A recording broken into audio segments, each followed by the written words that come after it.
Semoga Ustadz dan keluarga selalu dalam lindungan Allah. Amin. Saya adalah bendahara pinjaman di arisan RT. Dulu pakai bunga, tapi sekarang sudah tak lagi. Sebesar apa pinjaman, sebesar itu pula pengembalian. Akan tetapi saya menganjurkan agar para peminjam memberikan infak sekedarnya, agar uang simpanan kami itu tak stagnan. Bagaimana menurut Pak Ustadz? Orang mau bersedekah, sedekah aja. Jangan dia sedekah karena minjam. Disitulah asal muasal riba. Asal usulnya itu bukan karena dia mau ngasih, tak enak hati, kasihan, segala macam. Nah, jadi kalau engkau menolong orang, ditolong orang, wallahu fi aunil abdi, maka al-abdu fi auni akhi. Tak ada dalam akad, sukarela, terserah dia, ya tak apa-apa.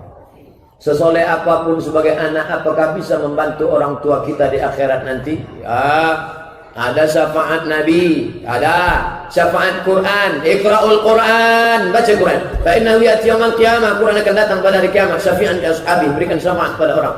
Ada syafaat orang beriman. Begitu semua jamaah Jamiatus Zahidin masuk surga, tiba-tiba ada satu kawanku dulu, kok dia tak ada ya Allah? Ya Allah, ya, ada kawanku dulu sama-sama kami Jamiatus Zahidin, dia kok tak ada? Rupanya dia tidak direct penerbangannya, transit.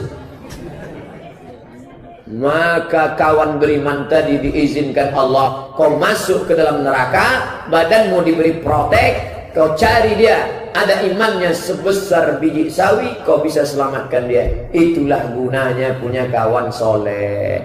Datang jamaah nulis kertas ke saya, tolong Ustadz lihat kami, kenali wajah-wajah kami. Nanti kalau Ustadz tak melihat kami dalam surga, tolong cari kami Pak Ustadz. Copy paste dari Ustadz Adi Hidayat. Ada syafaat orang beriman, ada syafaat Nabi, ada syafaat orang soleh, ada syafaat anak yang hafal Quran. Nanti diberinya kepala orang tuanya itu tajun minan nur, mahkota dari cahaya. Maka masukkan anak kita SDIT, SMPIT, sekolah tahfiz Quran. Apabila istri di hari kiamat dari masuk surga, apakah istri bisa meminta sama Allah untuk meringankan dosa suaminya yang di neraka dan bisa membawanya ke surga? Hadis khusus tak ada. Seorang istri akan menyelamatkan suaminya, tak ada. Yang ada syafaat orang beriman. Sedangkan bekawan kita mau selamatkan, apalagi istri kita. Maka bapak baik-baiklah ke bini itu, mana tahu dia solehah, diselamatkan nanti. Ibu pun kalau bapak itu kasar, kasih tahu dia, abang jangan macam-macam, aku ini masuk surga nanti, aku tolong bang. Apabila seorang sholat ke masjid beribadah, gak pernah tinggal, tapi dia masih suka nonton video porno, gimana tuh Pak Ustadz? Apakah diterima? Man sholatuhu lam tanhagu anil fahsya wal munkar. Siapa sholatnya tak mencegah dirinya dari keji dan munkar, falam yazdad illa bu'dan. Dia bukan makin dekat, tapi makin bu'dan, jauh dari Allah. Orang yang selalu melakukan perbuatan dosa secara sengaja, maka orang itu fasik. Yudhillu bihi katsiran, banyak yang disesatkan Allah. Wa yahdi bihi katsira, banyak yang diberi hidayah oleh Allah. Siapa yang disesatkan Allah? Wallahu la yahdil qaumal fasiqin. Wa ma yudhillu bihi illal fasiqin. Yang disesatkan Allah itu orang yang fasik. Nauzubillah, yang menjadi fasik. Bolehkah nikah saudara sebapak, bapak sama kakak adik beradik? Saya punya adik. Saya laki-laki, adik saya laki-laki. Anak saya laki-laki, anak dia perempuan. Boleh tak kami nikahkan anak kami? Boleh, sah. Wa banati ammika, kau boleh menikahi saudari anak pamanmu. Bahkan orang Arab biasa. Orang Arab kalau dia duduk ditanya, siapa? Binti ammi. Binti anak ammi paman, pakcik. Itu anak pakcik. Karena mereka selalu menikah sesama keluarga. Pertama karena susahnya hubungan dengan non keluarga, karena pakai cadar, tertutup, rapat, payah. Yang kedua, balik ke baku, back to baku. Dia takut kalau diambil orang lain. Fir'aun kan mati di Laut Merah. Apakah ada kuburnya? Dia tak dikubur. Fir'aun tuh ada di museum sekarang. Nanti bapak ibu kalau pergi umrah, minta yang programnya singgah ke Kairo. Nanti di Kairo masuk ke Museum Tahrir namanya, dekat samping Sungai Nil. Warna gedungnya warna batu bata merah. Nah, di dalam tuh ada gedung di atas Fir'aun. Fir'aun itu mati di laut, tapi kemudian jasadnya diawetkan. Allah mengatakan dia tak hancur. Al-yauma, hari ini, nunajjika, kami selamatkan engkau hai Fir'aun, bibadanika dengan badanmu tak hancur, litakuna liman khalfaka ayah, supaya kau menjadi tanda bagi orang setelah engkau. Yang sombong-sombong, buat kunjungan perbandingan, studi komparatif. Siapa yang sombong-sombong? RT sombong, RW sombong, bupati sombong, gubernur sombong, menteri sombong. Tengok ini orang-orang sombong. Ada di Fir'aun. Kan banyak mumi itu, mumi. Di ruangan itu ada 20 mumi mungkin. Kenapa dipastikan dia itu Ramses II, yang mengejar Musa itu Ramses II? Kenapa itu? Ditemukan ada garam dalam paru-paru. Setelah dibuka, diperiksa, ada garam di paru-parunya. Kok bisa masuk garam ke paru-paru? Karena dia masih tersedak tertelan air laut merah. Kalau kita minum, kita tak boleh ngobrol. Kalau kita minum sambil ngobrol, masuk tetapi keluar. Allah Maha Kuasa, tak mungkin air masuk ke paru-paru. Tapi dalam paru-paru Fir'aun masuk air laut merah. Dia mati tersedak. Orang-orang sombong itu matinya luar biasa. Ada Namrus, matinya nyamuk masuk ke telinga. Mati. Fir'aun matinya tersedak, masuk ke laut merah, mati. Luar biasa. Semoga saudara-saudara kita di Rohingya diberi kesabaran, rahmat dan ampunan. Amin ya rabbal alamin. Pak Ustaz, kenapa orang Rohingya tidak menyerang balik ketika ditindas? Gimana mau menyerang? Dia lemah. Tidak diakui sebagai warga negara Rohingya. Coba tengok peta. Indonesia, di atas Indonesia Malaysia, di atas Malaysia Thailand, di atas Thailand langsung Myanmar. Myanmar besar. Ada satu kampung kecil Arakan, di situlah dekat Rohingya. Paling banyak 1 juta orang. Kecil sikit. Di atasnya itu langsung perbatasan Bangladesh. Habis Bangladesh, Amitabh Bachchan, Shah Rukh Khan, habis itu baru Pakistan. Mereka lemah. Berbatasannya dengan darat ke Bangladesh. Bangladesh pun susah. Bangladesh itu susah. Kalau ada Sanjay hidup di sana bisa dia tolong. Susah. Mau ke kita menyeberang air dulu. Perbatasan ini pula Thailand. Andai berbatasan dengan Malaysia, hancur itu Myanmar. Ini berbatasannya dengan Thailand. Dia dikepung Thailand, Laos, Kamboja, Vietnam. Ada perbatasan. Negara Muslim yang langsung berbatasan Bangladesh. Bangladesh pun bawaannya mau mati aja. Susah, miskin, melarat. Ustaz, saya pernah dengar katanya kalau sholat ini pas kita baca surat Al-Quran harus sesuai dengan urutannya dalam Quran. Rakaat pertama dibacanya Qul Wallah. Qul Wallahu ahadunillahus samad. Rakaat kedua dibacanya Wadduha. Ini Imam Sungsang namanya. Karena membaca ayat itu mesti ada urusan, ada adab-adabnya. Apakah batal sholatnya? Tak batal. Tapi adab namanya. Adab baca urutan. Al-Baqarah, Al-Imran, An-Nisa, Al-Ma'idah. Ini baca. Assalamualaikum warahmatullahi wabarakatuh. Waalaikumsalam. Maaf pertanyaannya melenceng. Membelok pun tak ada. Saya seorang dokter. Suami saya hanya seorang wira swasta yang kerjanya serabutan. Sudah 2 tahun kami menikah. Melihat keadaan seperti ini, ibu dan abang-abang saya menyuruh saya bercerai. Kalau saya tak bercerai, saya tak dianggap anak lagi. Apakah saya harus bercerai, Pak Ustaz? Kalau suamimu itu baik, mengajak engkau ke jalan Allah, hanya saja ekonomi dia kurang baik, pertahankanlah. Tapi emak dan ayah sudah menyuruh, la ta'ata li makhluqin fi maksiatil khaliq. Tak ada ketaatan kalau ketaatan itu menyebabkan engkau maksiat kepada Allah Subhanahu wa taala. Fala tuti'huma wa in jahadaka 'ala an tusyrika bima laysa laka bihi ilmun. Kalau mak bapak memaksamu untuk membuat perbuatan yang dilarang Allah, fala tuti'huma, maka kau tak perlu patuh dan taat. Tapi suami tadi baik. Kalau suami tadi sudahlah tak kerja, balik mabuk, mulutnya bau narkoba, lalu kemudian dia berzina pula, itu gugatlah ke pengadilan. Saya pernah mengikuti sebuah kajian dan saya berbaiat. Namun akhir ini saya sering mendengar kajian, rasanya saya ragu untuk mengikuti kajian yang lama itu. Apakah saya salah, Pak Ustaz? Karena orang beriman itu tidak boleh ragu. Kajian itu tidak mau bergabung dengan kajian-kajian Ustaz pada umumnya. Tengok dulu Ustaznya siapa, di mana. Kalau masalah baiat itu sumpah setia. Dalam PKS ada baiat, Dalam ormas organisasi ada baiat. Baiat itu sumpah setia. Saya bersumpah setia ingin mengikut organisasi ini sesuai dengan Quran dan Sunnah, tidak melenceng dari Sunnah Rasulullah. Itu janji setia, tak salah. Tapi kalau sudah dia katakan semua orang di Pekanbaru ini kafir karena tidak berbaiat kepada guru kami, satu-satunya kajian yang sampai ke Nabi hanya guru kami, baru masuk WA-nya ke saya.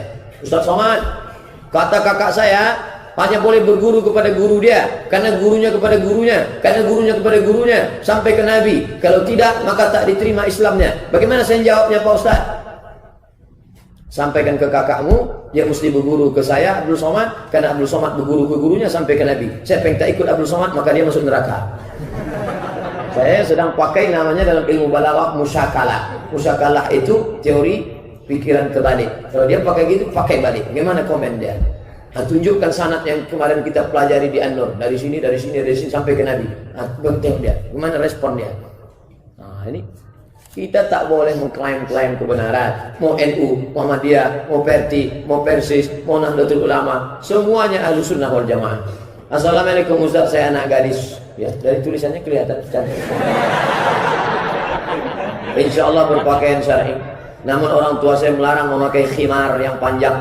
Dia bilang nanti tak dapat jodoh seperti laki-laki biasa. Dia takut saya mendapat jodoh seorang laki-laki yang berjenggot dan celana cingkrang. Katanya tunggu rumah tangga aja berkhimar panjang. Bagaimana cara menjelaskannya agar tak seperti menggurui Pak Ustaz? Orang tuamu ini belum ngaji. Beruntung bertuah ibu-ibu yang anaknya ngaji. Beruntung bertuah anak muda yang orang tuanya ngaji. Sehingga kajiannya sama. Kalau tidak banyak orang tua cemas. Orang tua lebih cemas anaknya ngaji daripada pecandu narkoba. Takut saya Pak Ustaz anak saya ikut ISIS. Nih, maka engkau tak pernah tua di depan orang tuamu. Karena orang tuamu jauh lebih tua daripada engkau. Jangan nanti pulang pengajian, mak ya duduk sini. Assalamualaikum warahmatullahi wabarakatuh. Pertama lewat buku, pergi buku tentang hijab syar'i. Kedua share video-video Ustaz yang meyakinkan lah. Video Buya Yahya yang pakai sorban. Ustaz Somad jangan. Tengok Ustaz apa nih gitu. Tengok yang bergaya, yang serius. Assalamualaikum warahmatullahi. Tentang aurat anak-anak kita yang bagus itu adalah tunjukkan sama dia. Kemudian pula cari orang yang cakapnya dia dengar. Bapakmu ini siapa yang cakapnya dia dengar? Atasannya Pak Ustaz. Atasannya ngaji tak? Ngaji. Duduk sama dia, panggil, cerita. Bupati di Riau ini ada yang ngaji. Gubernurnya mengaji. Wali kotanya mengaji. Anak-anak buah dia pegawai. Nah, suruh ngomong sama dia. Nenek mama, orang yang didulukan selangkah ditinggikan seranting, batangnya sampai bersandar, daunnya sampai benaung, akarnya sampai berselo. Suruh ngomong sama dia. InsyaAllah. Tak juga berarti udah khatamallahu ala qulubihim wa ala sam'ihim wa ala absarihim insyaAllah. Summum bukmun umyun fahum. Tunggu aja sampai dia mati. Ada tak hadis atau ayat menjelaskan tentang bolehnya minta cerai kepada suami istri mandul? Karena ada jelaskan, tolong Pak Ustaz. Ada namanya dalam fikih al-uyub al-musyawwahah, cacat-cacat yang menyebabkan boleh menuntut tolak. Di antaranya penyakit kusta, penyakit supa berbelang-belang, kemudian gila, kemudian maaf cakap tersumbat kemaluan perempuan karena daging atau tulang, laki-laki kena penyakit impoten, maka dikasih waktu kesempatan berobat selama setahun, lalu kemudian setelah itu maka dia memilih. Tapi ada yang tak mau. Dulu aku memilih engkau, kau memilih aku. Setelah itu kau terjadi penyakit karena setelah bersamaku. Sampai mati kita tak akan berpisah. Sampai kematian memisahkan kita. Tapi tolong kau izinkan aku nikah sekali lagi. Jadi ada beberapa. Itu dibahas dalam kitab fikih nikah. Fikih nikah di Pekanbaru ini sudah ada ustaz-ustaz spesialisasi. Fikih ekonomi Islam, Ustaz Hasbullah LCMA. Fikih muamalah, Ustaz Masriyadi LCMA. Fikih ibadah, Ustaz Samsudin Muir LCMA. Fikih kontemporer, Dr. Mawardi Muhammad Saleh. Jadi kita udah punya spesialisasi bidang masing-masing. Ustaz, saya mau tanya ini, bagaimana hukumnya kalau istri meninggalkan suaminya sudah renta? Istri juga sudah tua, dia ingin ikut anak-anaknya. Sedangkan suami sudah tua sakit-sakit, tapi tak mau ikut anak-anaknya. Ibu, jagalah bapak tuh. Dulu kan udah berjanji sampai kematian memisahkan kita. Sekarang baru batuk 2 kali dah ditinggalkan dia. Jagalah dia. Orang kalau sudah tua itu, anak-anak kecil, ada yang lebih parah daripada anak-anak. Siapa itu? Laki-laki yang sudah tua.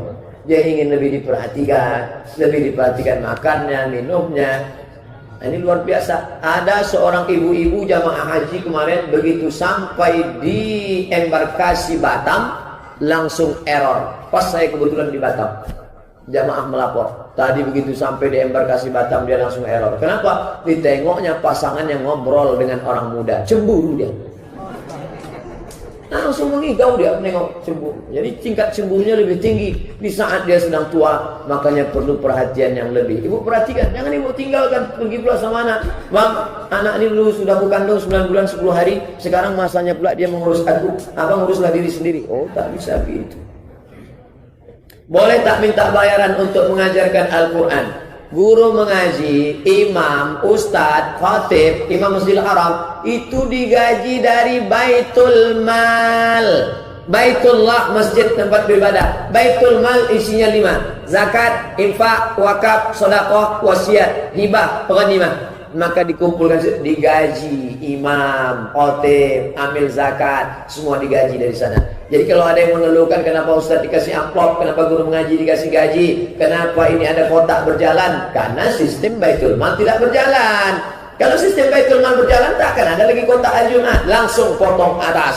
Semua masyarakat Riau, PNS, swasta, perusahaan, langsung potong atas. Zakat 2,5%, infak sedekah sudah berapa, langsung kirim transfer. Tak lagi ada gaji guru dikeluhkan. Semua harus kami yang membayar, guru MDA kami juga membayar, ini kami juga membayar.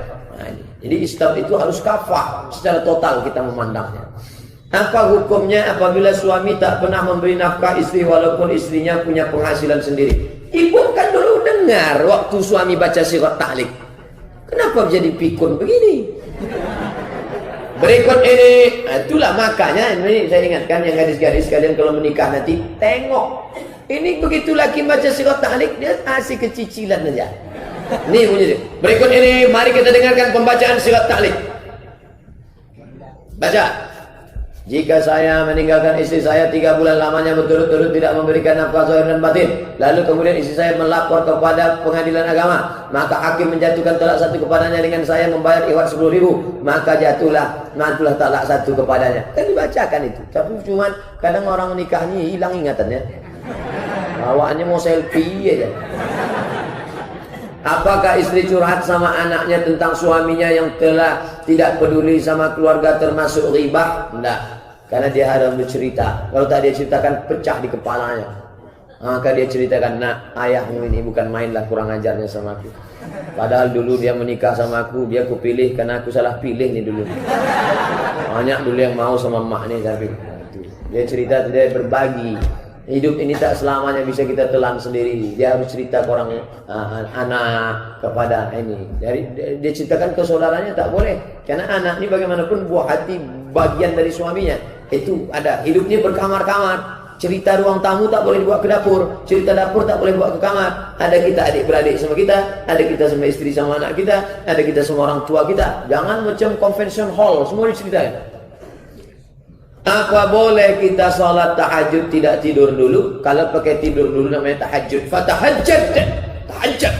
Lawan tidur. Kalau tak pakai tidur dulu namanya qiyamul lail. Qiyam artinya tegak. Lail tegak di waktu malam. Allahu Akbar. Karena saya jualan. Maklum pulangnya jam 2.30. Saya langsung tahajud. Mantap. Tetap. Niatnya Pak Ustaz tahajud. Dapat qiyamul lail. Niatnya tahajud tetap dapat qiyamul lail. Sebagai makmum apakah kita membaca takbir di setiap rakaatnya? Ya, takbir intiqal. Takbir ihram pertama Allahu Akbar. Takbir intiqal maknanya berpindah dari tegak ke rukuk ke sujud. Takbir intiqal. Apakah makmum ikut membaca Sami Allahu liman hamidah? Mazhab Syafi'i. Sami Allahu liman hamidah. Mazhab Syafi'i. Hanafi, Maliki, Hambali enggak. Rabbana lakal hamd. Nanti kalau ada kita dengar di sebelah Sami Allahu liman hamidah, Sami Allahu liman hamidah, mazhab Syafi'i.